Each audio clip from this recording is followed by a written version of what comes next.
Et l'invité ce matin, Roland Lescure, ministre délégué chargé de l'industrie. Bonjour Roland Lescure. Bonjour. La semaine décisive, sans doute, pour les retraites, les deux camps face à face. Nous allons également voir avec vous si la France est vraiment en train de se réindustrialiser. La réindustrialisation est-elle en cours ou pas, quoi. Commençons donc par la dernière ligne droite sur les retraites. Tout le monde est sur le pont, au gouvernement, j'ai cru comprendre, pour faire adopter cette semaine à l'Assemblée 149.3. Alors c'est le mot d'ordre. C'est ce qu'on souhaite, évidemment. Il y a une première étape importante qui est le vote au Sénat. On a ensuite ce qu'on appelle la commission mixte paritaire où 7 députés, 7 sénateurs, plus des suppléants vont se mettre d'accord sur un texte. On espère que ça va être le cas, on le pense. Et ensuite, une fois que la CMP, comme on dit, a adopté un texte, ce texte revient dans les mêmes termes à l'Assemblée au Sénat. Ça, ce sera sans doute jeudi. Et moi, je m'attends effectivement que le Sénat, jeudi matin, et l'Assemblée, jeudi après-midi, votent ce texte et qu'on en ait fini avec la réforme des retraites qu'il faudra ensuite mettre en œuvre. Et là, vous lancez l'appel de nouveau aux Républicains, au LR, quoi. Oui, sans les Républicains, ça ne passe pas. Sans les Républicains, ça ne passe pas. Et avec un certain nombre de Républicains qui, je pense, adhèrent à cette réforme et adhèrent aux amendements qui ont été adoptés et à ceux qui vont être mis en œuvre dans le cadre de la CMP, je pense que ça va passer. En tout cas, on va tout faire pour. Oui, c'est ça. Parce que passer avec le 49.3, ce serait un passage en force, c'est ça? Et donc, mal perçu par les Français, qui sont contre majoritairement? Bon, le 49.3, il fait partie de la Constitution, c'est l'article 49-3.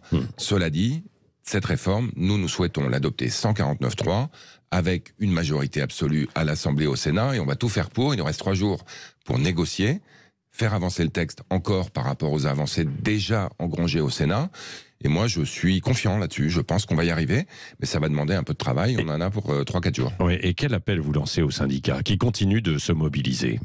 Non, mais la mobilisation, elle est respectable. Ils sont opposés au projet de loi, donc ils s'y opposent. Et ils s'y opposent avec leurs moyens qui sont des manifestations. Après, moi je pense que les blocages qu'on voit aujourd'hui ou les poubelles qu'on voit en arrivant dans votre studio un peu partout dans Paris, ça va trop loin. Voilà, maintenant je pense qu'on va arriver avec un processus démocratique qui, j'espère, va atteindre son but d'ici jeudi et que tous les démocrates, évidemment, syndicalistes, politiques et autres, reconnaîtront que la démocratie a parlé. Mais ce sera pour la semaine prochaine. C'est ça. Vous êtes dans l'industrie. Est-ce que vous voyez des salariés travailler jusqu'à 64 ans? Alors d'abord, l'industrie, elle est concernée par la réforme des retraites et notamment pour tout ce qu'on fait sur la pénibilité. Vous savez que souvent dans l'industrie, on fait les 3-8, souvent dans l'industrie, on travaille le week-end. Et moi, quand je vais dans les usines, j'y vais 2 à 3 fois par semaine. Je passe ma vie dans les territoires à rencontrer des salariés de l'industrie. Ils reconnaissent effectivement que la pénibilité va être davantage prise en compte dans cette réforme et que donc très probablement très peu d'entre eux iront jusqu'à 64 ans. Il y aura des requalifications, des gens qui sont aujourd'hui dans les ateliers qui iront vers d'autres métiers. On a par ailleurs une industrie qui est en train d'évoluer en profondeur.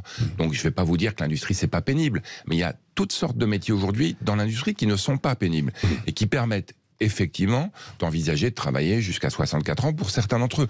Donc ce que cette réforme montre, d'abord, c'est que notre système est extrêmement compliqué. Donc les gens ont du mal à comprendre déjà le système de retraite actuel. Et que 2, c'est pas un système qui est taille unique. Il y a un certain nombre de paramètres qui concernent tout le monde, mais ensuite l'adaptation de ces paramètres à vous, à moi et à chacun, elle est différente en fonction des parcours de vie. La vie, c'est ça, le travail. C'est la raison pour laquelle on se demande si finalement les choses n'ont pas été faites à l'envers. Est-ce qu'il n'aurait pas fallu voir avant le travail, la pénibilité, les seniors, etc., avant de cette réforme sur la réforme des retraites? Non, il n'y a pas un peu de regret là quand même? La pénibilité, les seniors, ils sont intégrés dans cette réforme. Attendez, ils sont intégrés parce qu'il y a de grosses discussions, etc. Mais ce n'était pas dans le projet au début quand même, quoi. Non, mais qu'une discussion sur une réforme des retraites soit l'occasion d'avoir une discussion sur notre modèle de société, très bien. On ne va pas tout régler avec une réforme des retraites, et on le sait, il y a encore des réformes à passer, notamment sur le rapport au travail, qui est en train d'évoluer, qui doit faire l'objet de discussions dès le printemps. Mais la réforme des retraites, on s'y était engagé pendant la campagne, on l'a présentée, et on l'a quand même pas mal édulcorée par rapport à ce qu'on avait présenté pendant la campagne. J'espère qu'on va la voter, qu'ensuite on pourra passer à autre chose, c'est vrai. Bon, venons-en à l'industrie. Vous avez une visite dans la région de Cambrai aujourd'hui, avec 2 usines, l'usine Buitoni, l'usine Tereos, les 2 menacées de fermeture. Quel va être le message que vous allez faire passer ce matin aux 2 directions dans deux cas un peu différents? Buitoni, c'est parce qu'il y avait eu un scandale sanitaire, quoi. Voilà, à Caudry, donc Buitoni, fermeture pour un scandale sanitaire il y a 1 an, avec 2 victimes, 2 enfants et un certain nombre d'intoxications alimentaires. Ils ont fait les travaux de rénovation, l'usine peut réouvrir, et là ils annoncent qu'ils suspendent l'activité. 1, moi je vais rencontrer les élus. 2, évidemment, je vais rencontrer les salariés et les représentants des organisations syndicales qui sont inquiets, ils auront une lettre. Et 3, la direction, pour les entendre sur quel est leur plan pour cette usine. Moi je souhaite que cette usine reste ouverte. Il n'y a pas de raison que les salariés soient les victimes collatérales d'un scandale sanitaire qui a eu lieu il y a 1 an.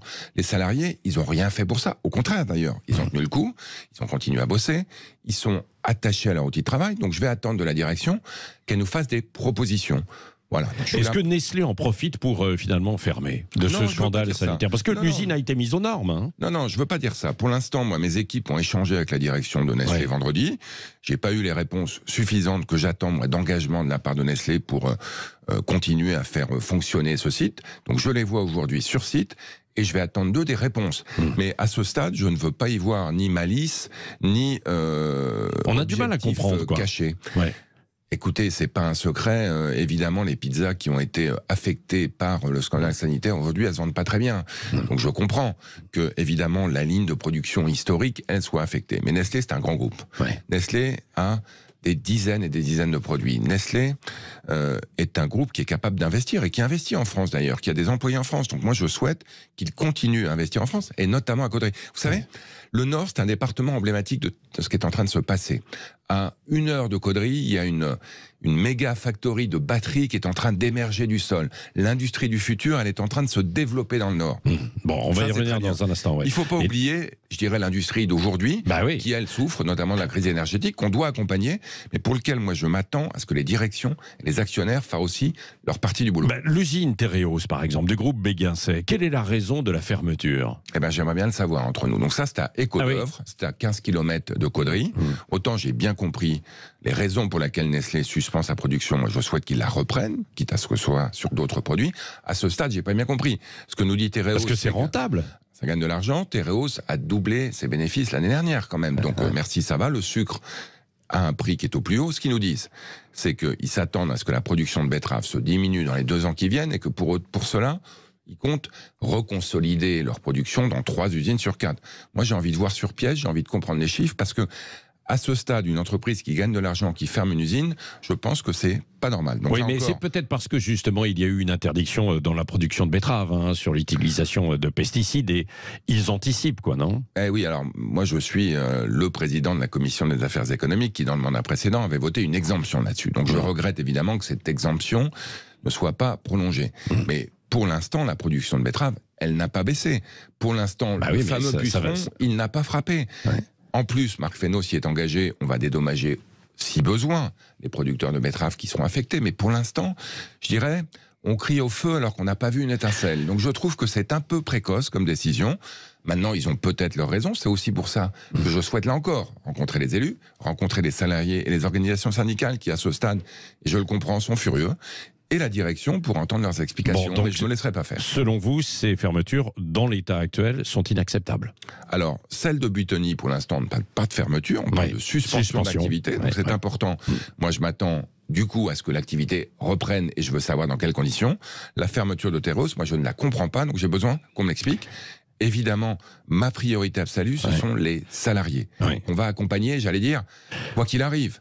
Si Tereos maintient sa décision, on devra se focaliser sur une priorité, les 130 salariés concernés par cette fermeture. Il y en a un certain nombre qui seront gardés dans le cadre du stockage du sucre, si j'ai bien compris. Mais voilà, je veux avoir de la clarté sur tout ça et vraiment donner un message très clair aux salariés. L'industrie aujourd'hui, c'est ma priorité. L'industrie qui va bien, mais aussi l'industrie qui va moins bien. Alors justement, Roland Lescure, hier, vous avez publié une tribune dans le JDD pour dire que la France est une nation industrielle. Mais est-ce qu'elle est capable de se réindustrialiser véritablement? Moi, j'en suis convaincu. On a commencé le boulot depuis 5 ans, grâce au président de la République et à ses gouvernements. On a créé de l'emploi dans l'industrie, 90 000 emplois. Ça faisait des décennies qu'on en perdait. On a créé des usines. On parle d'usines qui ferment, là.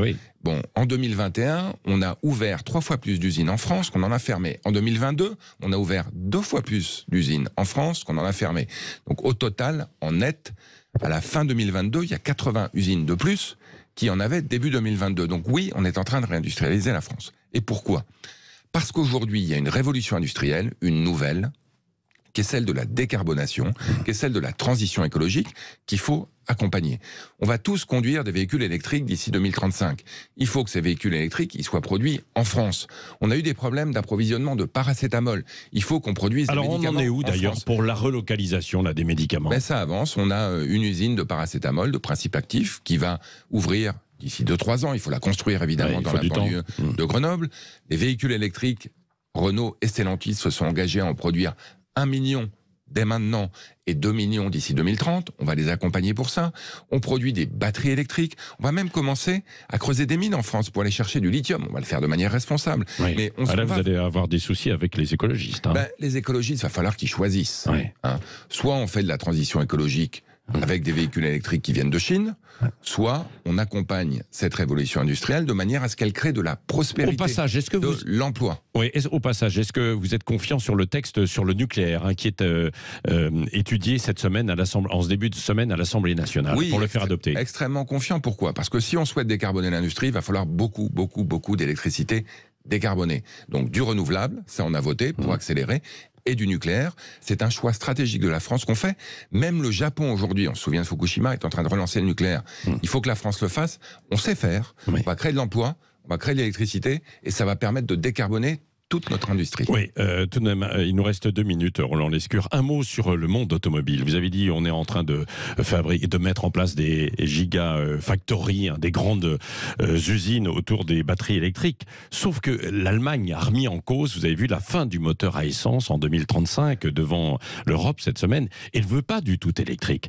Quel est votre regard et votre position par rapport à ce dossier? Non, c'est pas qu'elle veut pas du tout électrique, c'est qu'ils ont une coalition. Non, je dis pas qu'elle veut pas du tout électrique. Voilà. Elle ne veut pas du tout électrique. Nuance, ils ont une coalition dans laquelle un des 3 partis, les partis libéraux, souhaitent avoir des exemptions à un règlement européen qui a été négocié et adopté à l'unanimité en juin dernier, qui est, en 2035, on arrête de vendre des véhicules thermiques en Europe. Évidemment qu'il faut le faire. D'abord, c'est le sens de l'histoire. Nos enfants nous le demandent, nos petits-enfants nous le demandent, nos arrière-petits-enfants nous le demandent. Si on veut sauver la planète, il faut passer à l'électrique. 2, je le disais, ça va permettre de créer de l'emploi.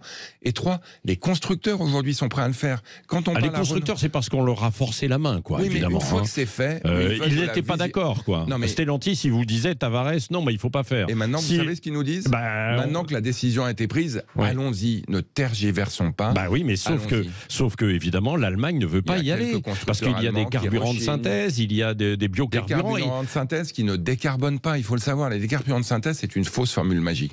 La vraie formule magique, mais ça, l'Allemagne a un peu de mal, je dirais, à l'admettre.